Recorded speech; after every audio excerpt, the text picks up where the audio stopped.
Real bread is always leavened by gases created by unicellular fungi called yeast. Yeast converts sugar into carbon dioxide, alcohol, acid, and a few dozen other compounds. In fact, that's all yeast do, besides make little yeast, asexually.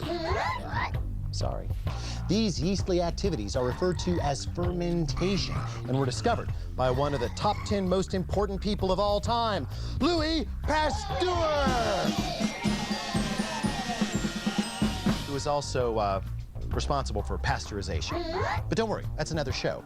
Now, back before baker's yeast became available in the 20th century, bakers had to either buy yeast from brewers or capture and cultivate wild yeast in sourdough starters. Like this. Well, maybe not exactly like this. Mix together some water and flour in a nice big clean jar or bowl and just leave it laying around, preferably on a porch or by an open window. You'll see, in no time, some wild yeast will come right on by. Here comes some wild yeast now. That looks good. Hey guys, jump in. The slurry's warm. Okay.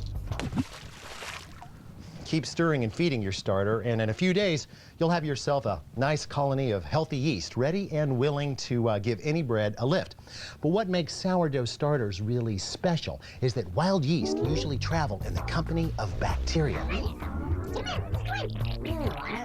Lactobacillus, to be exact. Different strains of yeast and bacteria live in different parts of the country, and they each have their own distinct flavor. So, San Francisco sourdough isn't famous simply because it's got a good marketing plan. It's because Lactobacillus San Francisco lives only in the Bay Area and has a very distinct flavor. Other regions, from Italy to Tasmania, have their own particular microfauna and therefore their own sourdough flavors. Now, since wild yeast can live in very acidic environments, and since the bacteria living there keeps other unwelcome bacteria,